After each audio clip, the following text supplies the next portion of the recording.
लोग पढ़ेंगे द्विचर संक्रिया। द्विचर संक्रिया क्या होता है, ठीक है। और क्रिया जो है ये जो है सेट का ही पार्ट है। रिलेशन पढ़े थे, फंक्शन पढ़े थे, यूनियन पढ़े थे, इंटरसेक्शन का एक लास्ट पार्ट है। ये 12th क्लास का लास्ट पार्ट है बाइनरी ऑपरेशन। एक इसी से रिलेटेड आता है बाइनरी नंबर एंड सिस्टम, जिसको एक जीरो द्विधारी संख्या बोलते हैं। वो भी पूछा जाता है, बहुत सारे एग्जाम में पूछे जाते हैं, लेकिन ये दूसरा है, वो दूसरा है, ठीक है। तो बाइनरी ऑपरेशन क्या है, इसके लिए थोड़ा समझ जाते हैं। ये है कि दो संतति है, आप जानते होंगे दो संतति है। ये एक संतति है फर्स्ट है पति है और प्लस ये पत्नी है, ठीक है, समझिएगा अच्छा से। तो ये फर्स्ट है, ये सेकंड है, इसके संयोग से एक नया प्रोडक्ट तैयार होता है, नया कोई इसका चिल्ड्रन होता है ये। तो अगर ये दोनों का गुण डीएनए के तहत गुण पता किया जाता है, आप समझते हैं, जानते हैं। तो अगर ये दोनों का गुण जो है इसमें दिखे, इसमें अगर गुण दिखे, दोनों का गुण इसमें अगर दिखता है, जिस तरह से ये है ये है, दोनों का गुण अगर इसमें मिले, तब कहेंगे कि ये 100% गुण मिले, तब कहेंगे कि ये जो है ना, ये नया जो प्रोडक्ट तैयार होता है, दोनों के संयोग से नया प्रोडक्ट तैयार होता है और दोनों का प्रॉपर्टी उसमें मिले, तब कहेंगे कि क्या ये बाइनरी ऑपरेशन है।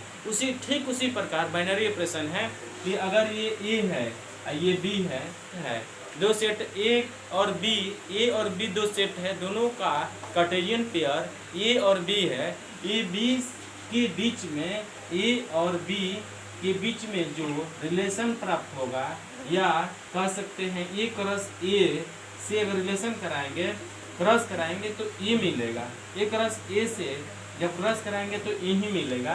तो इससे फंक्शन प्राप्त होगा, उसी को बोलते हैं कि ये बाइनरी है। क्या है? बाइनरी है। अब बाइनरी को हमेशा इंगित करते हैं स्टार से, ठीक है। तो इसका थोड़ा डेफिनेशन देख लेते हैं। ये कह रहा है ना डेफिनेशन, किसी समुच्चय के दो अवयवों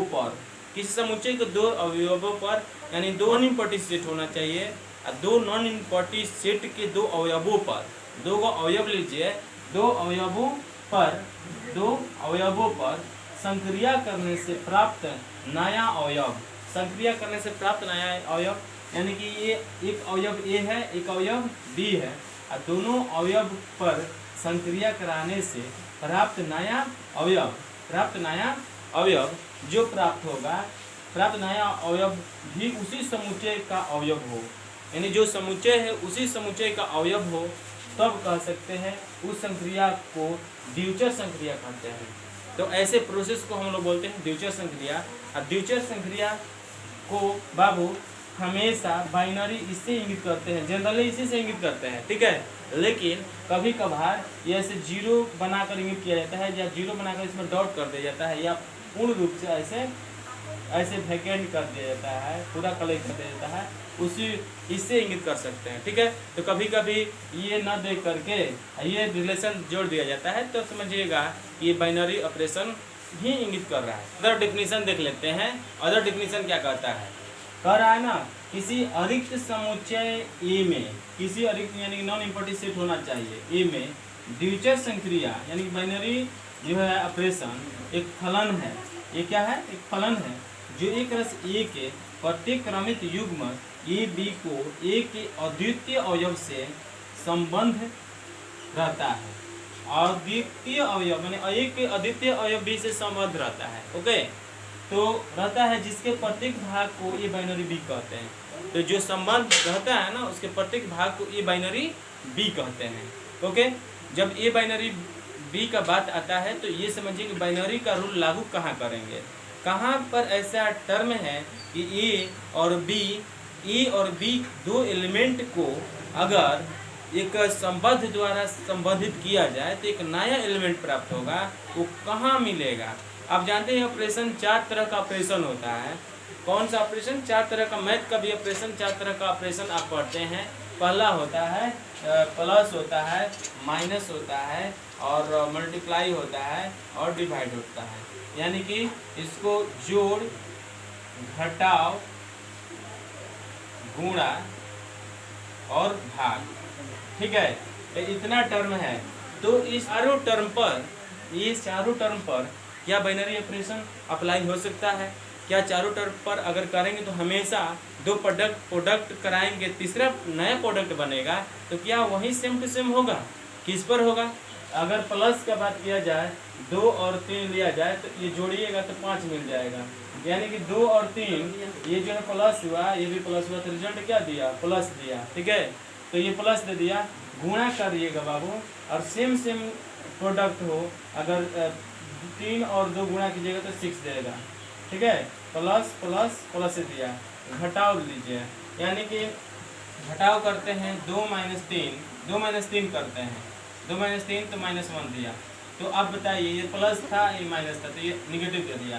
तो इसमें प्लस माइनस कुछ भी हो सकता है, लेकिन इसको पॉजिटिव ही ना देना चाहिए, इसको पॉजिटिव ही देना चाहिए। अगर सेम करते हैं तो माइनस माइनस रखते हैं तो ये निगेटिव देगा, वो तो बात ठीक है, लेकिन हर जगह लागू नहीं होगा। वहीं भाग का बात किया जाए, 2/4, 2/4, तो यहीं ऐसे भी उलट कर देख सकते हैं। बाइनरी ऑपरेशन को जांचना है ना, तो इसका टाइप्स पढ़ेंगे तो उसमें आपको मिलेगा। अगर कुछ 2 टर्म लेते हैं और उसको क्रम विनिमय के रूल के अनुसार लेते हैं, अगर वैसा नहीं मिलता है तो 100% वो बाइनरी होगा ही नहीं। जैसे आप यहाँ पे देख लीजिए, अगर है बाबू यहाँ पे 2 3 है ना, यहाँ पे 2 3 मिल रहा है, तो 2 3 3 2 जोड़िए तो 3 2 5 हो गया। यानी कि इधर से भी घुमा के पढ़िए चाहे इधर से, दोनों बात सेम आना चाहिए। अगर गलत आ रहा है तो समझिए कि 100% वो बाइनरी ऑपरेशन को फॉलो नहीं करेगा। देखिए, अगर इसी को कहा जाए 2 - 3 किए, माइनस अब करते हैं इसको, यहाँ पे 3 - 2 करते हैं तो 1 दे दिया।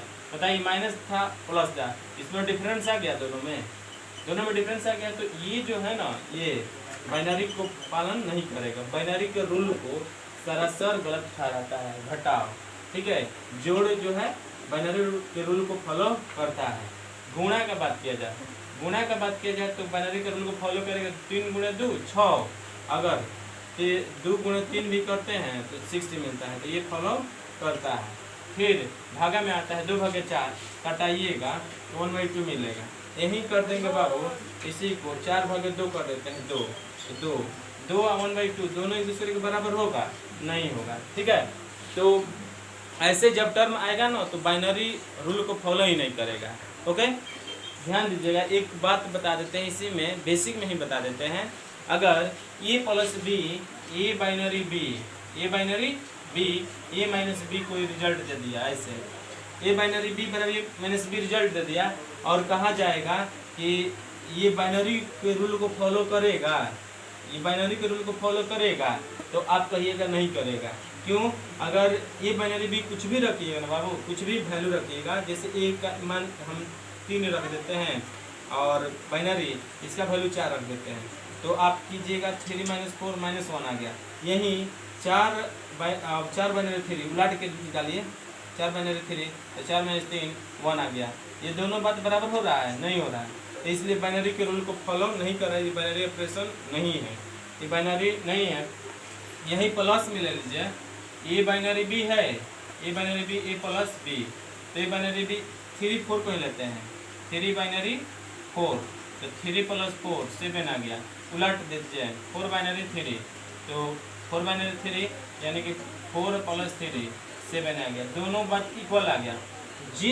जो कंडीशन में अगर ये टर्म मिले, हमेशा दोनों इक्वल आ जाए, तो समझिएगा कि बाइनरी के रूल को फॉलो करेगा, अगर नहीं तो फॉलो नहीं करेगा। एक बात आपको बताने वाले हैं कि अगर यही टर्म ना होल स्क्वायर में दे देना बाबू, तो बाइनरी के रूल को फॉलो कर लेगा। जैसे ए बाइनरी बी है, A binary B, a - b का भी होल स्क्वायर। देखिएगा, अगर हम निकालते हैं यहाँ पे 3 बाइनरी 4 दे रहे थे ना, 3 बाइनरी 4, तो 3 - 4 के दी होल स्क्वायर, तो क्या रिजल्ट मिलेगा? -1 का होल स्क्वायर +1। ठीक है, अब वहीं 4 बाइनरी 3 लिखिए, 4 बाइनरी 3, तो ये घटा दीजिए, 4 - 3 का होल स्क्वायर यानी कि 1 का होल स्क्वायर 1, दोनों बात बराबर आ गया। अगर इसी टर्म को अगर होल स्क्वायर में बदल देना तो बाइनरी हो जाता है। ठीक है, तो इस बात पर फोकस कीजिएगा और ध्यान दीजिएगा कि इसमें कंसेप्ट क्या है। कंसेप्ट यही है कि जोड़ के रूल, जैसे नेचुरल नंबर पर बाइनरी ऑपरेशन फॉलो करेगा। जब जोड़ का बात आए तब जोड़ का बात आए, गुणा का बात आए, यानी कि दो ही टर्म पे बाइनरी ऑपरेशन फॉलो करेगा, बाकी किसी पर नहीं करेगा। जोड़ पर और गुणा पर, जोड़ पर और गुणा पर, जोड़ पर गुणा पर, जोड़ पर गुणा पर 100% बाइनरी ऑपरेशन फॉलो करेगा। बाकी कुछ भी घटा हुआ जाए और भागा जाए तो उसमें बाइनरी ऑपरेशन फॉलो नहीं करेगा।